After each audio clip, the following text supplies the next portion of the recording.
Can you hear me? I'm okay? Okay. So I first want to introduce the rest of the panel. Starting to my left is Annia Ciezadlo. I practiced that. Annia is the author of the 2011 memoir, Day of Honey, a memoir of food, love, and war, called one of the least political and most intimate and valuable books to have come out of the Iraq War by the New York Times' Dwight Garner. It's just out in paperback. Her coverage of the culture and politics of the Middle East for the New York Times, the Washington Post, Saveur, and The Nation has been recognized by the International Association of Culinary Professionals and included in the Best Food Writing series. Welcome, Annia.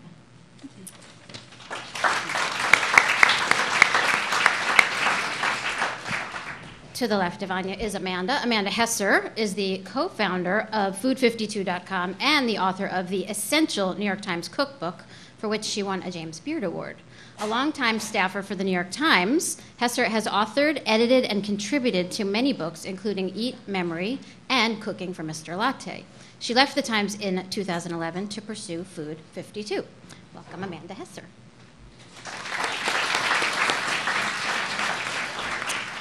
Next to Amanda, we have James Oseland. James is the editor-in-chief of Saveur magazine and was a judge on the first 2 seasons of Bravo's Top Chef Masters.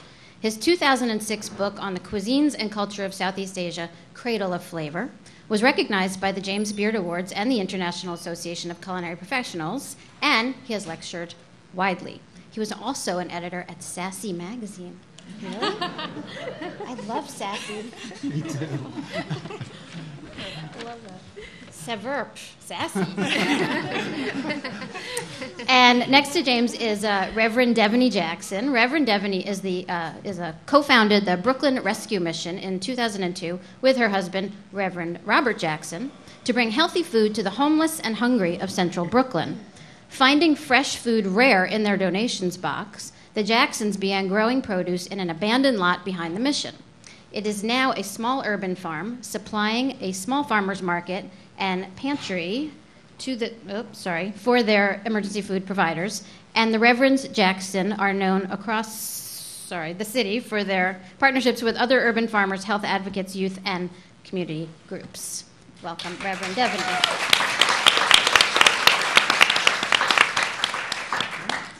And then, of course, on the end is our own Tracy McMillan. Tracy McMillan is a senior fellow at the Schuster Institute for Investigative Journalism and the author of The American Way of Eating, Undercover at Walmart, Applebee's, Farm Fields, and The Dinner Table, which just went on sale today. Although she has written on Food in Class for the New York Times, Harper's, and Saveur, she just closed her food stamp case last month and would, of all things... Nope, sorry, that was crossed out. Of all the things people have said of her work, she is most pleased by Dwight Garner's comment, borrowed from her book, "That girl can work."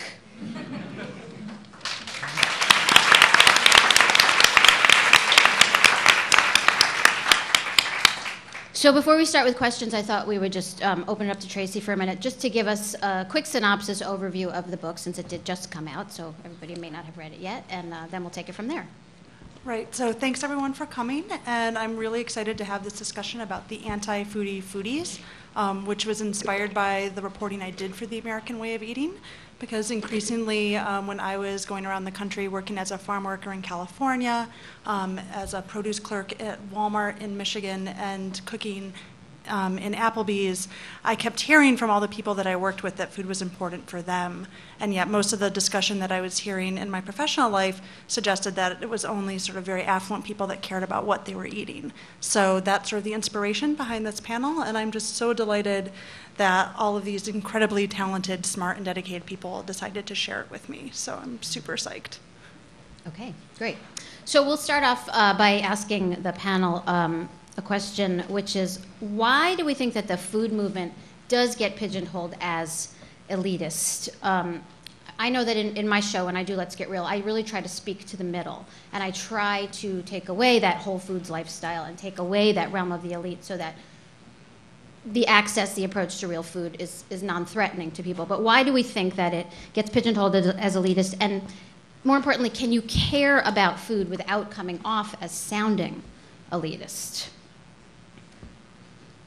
Who would like to start? I'll start. Okay. Devaney. this is right up my alley.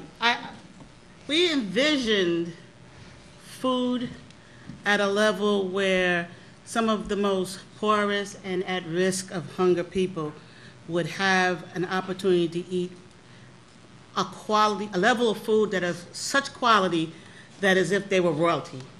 And I and my husband took to the soil and started to grow food for our emergency food program.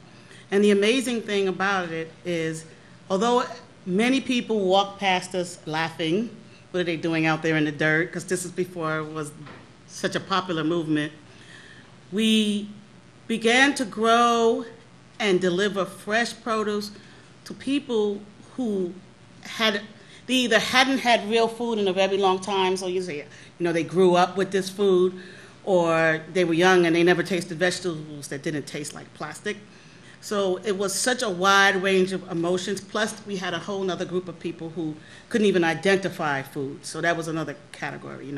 Every round red thing was an apple, or the green stuff. So I think that, in our work, we have worked very hard to bring food down to a level where it's wholesome, it's available, it's affordable, and it's good for your body, spirit, mind, soul, everything. And we've taken great pride in the fact that we have worked to introduce, bok choy to our community, which we have growing right now in our greenhouse. So I think the fact that food doesn't have to be elitist at any level at all. Mm-hmm. Amanda, maybe you want to speak to that, coming from the New York Times, from the realm of, what we would consider the elites of the elite. How do you see that? I was just thinking about when you were describing your question, and you used the word lifestyle, and I could sort of think like that when a kind of, if you call it a food lifestyle, it automatically becomes elitist. Mm-hmm. Do you know? Well, having the opportunity to even decide what your lifestyle will be. Yeah, and sort of crafting this idea, this this way of living, and all of the kind of accoutrements included in that. I have had this unfortunate effect on it seeming elitist, even though if you think about the kinds of foods that people are interested in, it's actually very simple. It's greens very basic, and bacon and very basic beans, cooking, right. or sort of like peasant style cooking. First we were interested in kind of the peasant style cooking in Europe, and now we're interested in that was 15 years ago, and now we're interested in sort of growing our own and curing and preserving and all of these things that were done by people who didn't have any money. Great grandma cooking. Yeah, but I think that it's it has to move beyond a lifestyle for it to not seem elitist. Mm-hmm. Well, I guess for me, the head scratcher is, looking around this wonderful room full of people, is there not a foodie? Is there a person who is not a foodie here? Is there such a thing as food not being a lifestyle? Food is what sustains us, along with oxygen, and I think I don't know. I guess just for me personally, I've got issues with the name foodie. It kind of it jars me. It sort of rubs me wrong. I just turned 49 years old. I've probably been in something like 42 countries in my entire life. I'm the editor of a food magazine. I don't think I've ever met a person for whom food was not a lifestyle. Food is what we must do every single day. I think maybe the essence of what we're talking about is the fetishizing of eating, and maybe that's what we mean by this word lifestyle. And that's a bit it's weird. It's basically kind of like Brad Pitt and Angelina Jolie are to human life as is some extraordinary chef as to food and eating. And so I guess I don't know. Right. Well, just to sort of riff off of what James is saying, one thing that I've seen in my reporting, especially when I was working on the American Way of Eating, was just that everybody wants good food. It's not like people that are working at Walmart don't think about their meals, or don't think that they'd like to eat healthy, or don't spend time and energy on figuring that out, right? So I sat down with the woman who I was working in the Walmart